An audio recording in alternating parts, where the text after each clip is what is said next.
Hey everybody, my name is Gary Ware, and welcome to today's session on how to wow your audience with the power of improvisation. I am super excited to share some activities, games, and techniques that I have been working on over the last 10 years as a theatrical and comedic improviser that has allowed me to step on stage and create stories essentially without a script. And when you put them into practice, it will help you build the confidence so that when you deliver your message, your audience will be hanging on your every word. I hope that sounds exciting. Before we get into today's content, I'd like you to take a moment and imagine who is your favorite performer or entertainer? Why do you love them so much? What about them draws you to them? For me, I am a huge Jason Mraz fan. Anytime there's tickets available, you better believe it. I'm one of the first ones in line to get tickets and get the VIP experience.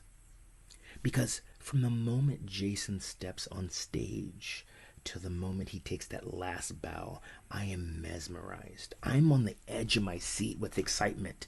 I am singing to every song. And in between songs, I love how Jason entertains us with stories and silly antics. And I have this strong belief that if you're a presenter, you're actually a performer.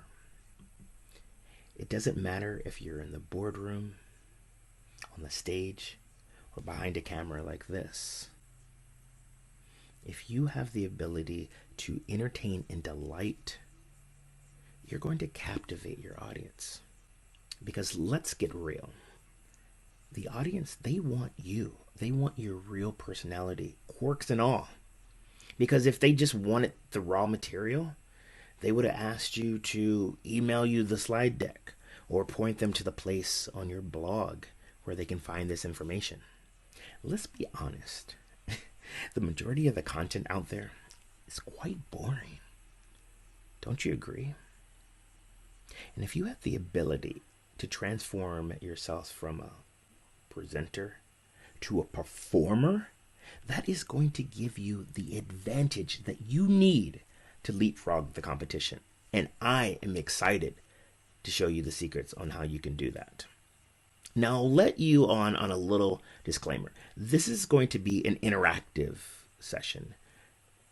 So if you want to get the most out of it, I invite you to engage with all of the activities and just play full out. Allow yourself to be silly. Because if you do that, I'm confident by the end, you're going to have the materials that you need to start to develop content that is going to get even more entertaining and it's going to draw the attention of more and more audiences. So let's get in. What we're going to cover today is the following. We're going to start with why you should think like an improviser. I'm going to break out the neuroscience of creativity, and I'm going to share with you how you can go from overthinking and judging yourself to allowing the creative sparks to fly. Then we're going to transition into warm-ups that when you apply them will allow you to be grounded, get out the jitters, and leave all of that negative energy behind you. Then we're going to dive deep into how you can take creative risks and multitask like an improviser. The exercises there are going to allow you to be more creative and ultimately embrace failure, because at the end of the day, that's what people are scared of the most, is what will happen if I make a mistake. Then we're going to wrap it all up with how you can perform like an improviser. By the end of that, you're not going to be a monotone presenter. You are going to be a performer that is going to captivate the audience. So, if we haven't had a chance to meet, my name is Gary Ware. I am an improviser. I've been doing improvisation for the last 10 years, but before that, I had spent over 15 years in the marketing and advertising space. I didn't start as an improviser. Matter of fact, I was so scared the first time I took that first improv class. And I did it as a way to be a better public speaker. Now, after I took that improv class and I started playing those silly games, some of which I'm going to share with you today, I immediately realized that these games and this mindset is the exact mindset that is needed in our day-to-day lives. That helps us actually connect on a deeper level. And so I started my company, Breakthrough Play. And with Breakthrough Play, it's our mission to bring the power of play and the power of improvisation to help you be more confident, to help you be more creative, to help you collaborate better. And we do that through experiential experiences. And since we can't be together one-on-one, I'm going to do my best in this virtual environment to give you everything that you need to be that authentic presenter that you and I both know is locked deep down inside. So now I want to talk to you about why you should think like an improviser. The skill of improvisation is very applicable to your work and life. There's also a lot of science that supports why improv is actually good for you. The one study that I would love to highlight is the work of Dr. Charles Lamb. Dr. Lamb is a surgeon, neuroscientist, and musician at the University of California, San Francisco, UCSF. And he researches the way that musical creativity works in the brain. In his famous TEDx talk titled Your Brain on Improv, which, by the way, has over 1.3 million views, Dr. Lamb mentions that when you are performing your best and when you're the most comfortable, it's because improvisational elements are really dominating what you're doing. So if you think about it like this, when you're under those lights, you have the camera rolling and you're doing your live stream and you're starting to get nervous and you're wondering what people are thinking and you're, oh my gosh, I don't want to mess this up. What will happen if I do? What's going on is you're very self-aware and your prefrontal cortex, the front part of your brain, is involved with all this conscious self-monitoring. And his theory is that with spontaneous creative states, like with improv, whether it's improv in my sense as far as theatrical or improv with music as far as jazz or maybe even freestyle rap, when that is going on, you have that conscious self-monitoring area of your brain, it's brought down. And that allows all the flow of creative ideas, because if you're judging yourself, you can't be creative. You can't think on your feet. No, this is not something that happens overnight. So if you're thinking, oh my gosh, I'm not good at this, it takes practice. That's why we need to work on these activities that will help you in low stakes environment be able to handle the tough situations of when you actually go live. And as an improviser, there are a few agreements that we practice that allows us to create magic on stage. And these are some theories and some mindsets that will also help you in your quest to become a better live streamer. The first one is build on ideas and say yes and. That is the foundation of all improv. If you've ever heard of improvisation, you probably heard of this concept called yes and. And what that means is that you accept the reality and you build on it. The next one is be spontaneous and embrace failure. Now, this is something that I bet you a lot of people have a challenge with, because when you think about failure, you think the world is ending.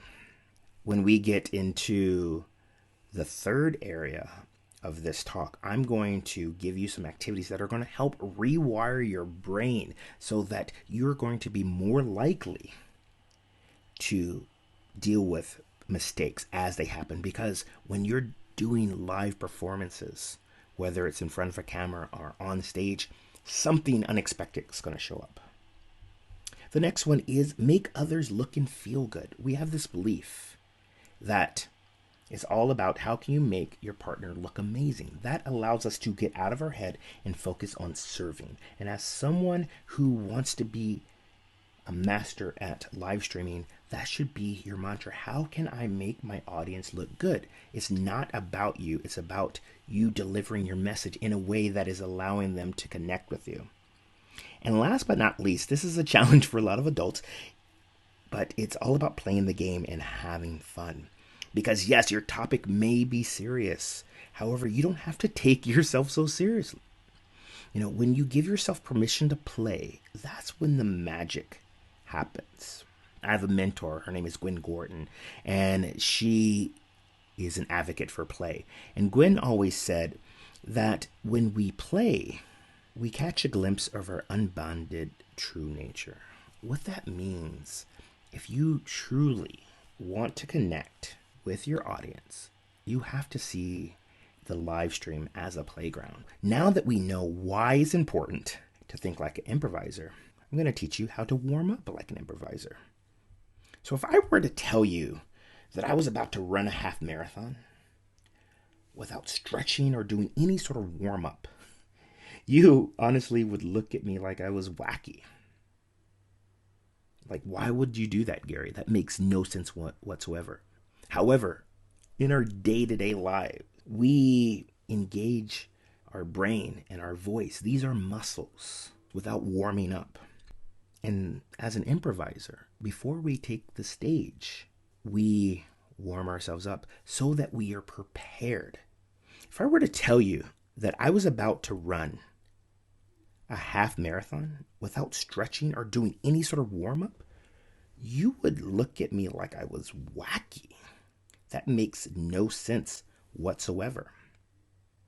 However, in our day-to-day lives, we exert our brain and our voice, which are muscles, without properly warming them up. And as a result, we are not playing at our full best. And as an improviser, before we get on stage, we take the time to warm up. Because it reminds me of the quote by Egmar Berman, which is, only someone who is well prepared has the opportunity to improvise.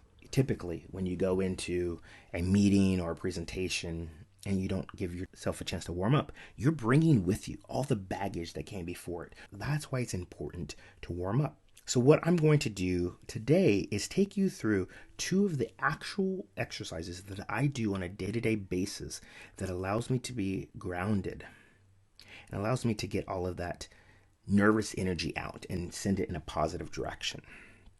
And those two exercises is a breathing exercise for grounding and then an energizer exercise called the shakedown. Now, don't worry, I'm not going to have you jump off of a flight of stairs. Let's first think about this breathing exercise. So I'm going to take you through that right now. The first game that we're going to play is a grounding game. It's just deep breathing, and it's going to go in 4 parts. The first part, I'd like to just invite you to take a deep breath in, and as you take that deep breath in, roll your shoulders out like this.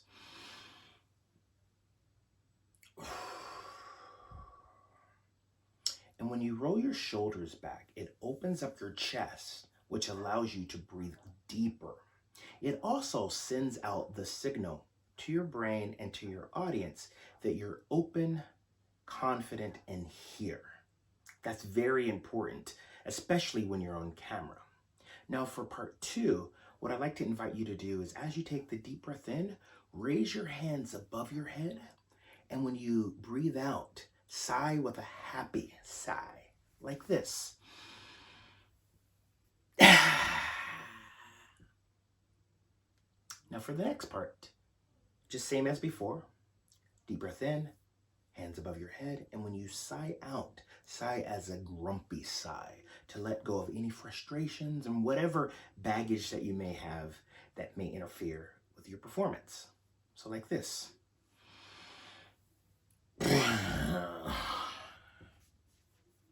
And lastly, do it again, and this last time, take whatever sigh is best for you, that you need in this exact moment.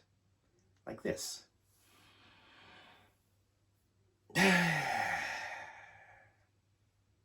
And that's it. How was that game for you? Usually, when I play this game with others, they report feeling more happy, calm, focused, or centered. And breathing is important, and often we forget to breathe. This gives us a chance to recalibrate, to get centered, and leave all of those negative thoughts behind. Now, for the second warm up game. This game allows us to warm up our voices, get air flowing, and get that negative energy a healthy and positive place to go. And it's called Shakedown. Let's jump into it. To play Shakedown, it's very easy. It's going to require you to be able to count and move your extremities. You can play this game either standing or sitting, but I advise you to do it standing. That way you can get out the energy and just be focused. So what you're going to do, starting with your left hand, then right hand, left foot, then right foot. You're going to count down from 8, so it's 8, 7, 6, 5, 4, 3, 2, 1, each side. Then 4, 4, 3, 2, 1, 4, 3, 2, 1, and then 2, 2, 1, and then 1. And then when you end, you're going to end in a superpower pose. Let me demo. Here we go. 8, 7, 6, 5, 4, 3, 2, 1, 8, 7, 6, 5, 4, 3, 2, 1, 8, 7, 6, 5, 4, 3, 2, 1, 8, 7, 6, 5, 4, 3, 2, 1, 4, 3, 2, 1, 4, 3, 2, 1, 4, 3, 2, 1, 4, 3, 2, 1, 2, 1, 2, 1, 2, 1, 2, 1, 1, 1, 1, 1. There is an alternate way that you can do it. It's just as fun. You go through all of it, and then when you're done, you strut like you're a supermodel. Either way, it will boost your energy, make you feel excited, and just help you be more focused. How was that exercise for you? Hopefully, if you did it live, you feel a little bit more energized. When I've done this exercise for companies and individuals, I often get the feedback that it just allows you to get the jitters out. You feel a little bit more confident, especially when you add that power pose in the end.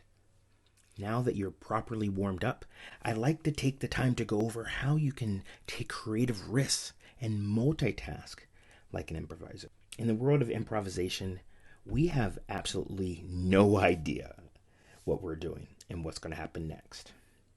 When you're on stage performing, you are simultaneously creating, performing, editing a script that is being seen for the first and very last time. You and your scene partners. So everything that we do is a creative risk. Some things work and some things don't. And when you're starting out in the world of improvisation, it can be completely frightening. You know, that natural fear of failing and messing things up. That's why we follow the principle called yes and. When you have a yes and mindset, you create a safe environment where it's okay to make mistakes. In improv, we say there are no mistakes. Everything is a gift. And I've learned doing this practice and embracing that yes and mindset, it literally changes the neural pathways in your brain that will allow you to see failure as just that, feedback. And it allows us to embrace creative risk-taking and to know when is a good risk and when's a bad risk. I feel there's a lot of parallels between running a live stream and doing improv, especially when you're just starting out in the live stream world and you don't have a team to support you. There are so many things that you need to monitor, take care of. You're speaking, checking comments, are the levels right? And it requires a skill to be able to do that and talk at the same time. That's where the process of improvisation comes in. So as a way to help you be more agile, we're going to play a game that's going to optimize your mental agility. All right, let's jump into it. This next game is called Last Letter, First Letter. And it has a few parts. There's the beat, there is talking, and then there's spelling. It's going to require you to do a whole bunch of things at the same time, which is going to work on a few things. Taking creative risks, being present, and embracing failure. So let's first start with the beat. It's very simple. Slap your legs, clap, snap with your right hand, and snap with your left. So let's put it together.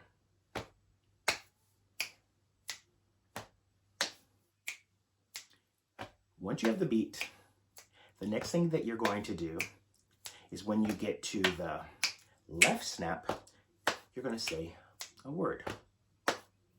Lemon. Then when you get to the left snap again, you're going to say a new word that starts with the last letter of the first word. So let me demo it. Lemon. Nancy. Yes. Sister.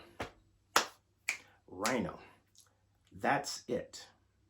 That's how you play last letter, first letter. Now, if you want to practice it, what we're going to do now is I'm going to start the beat. And then when I get to my left snap, I'm going to say a word. And then I'm just going to keep the beat going. And then to yourself, I like to invite you to just keep the game going. All right, let's play. John.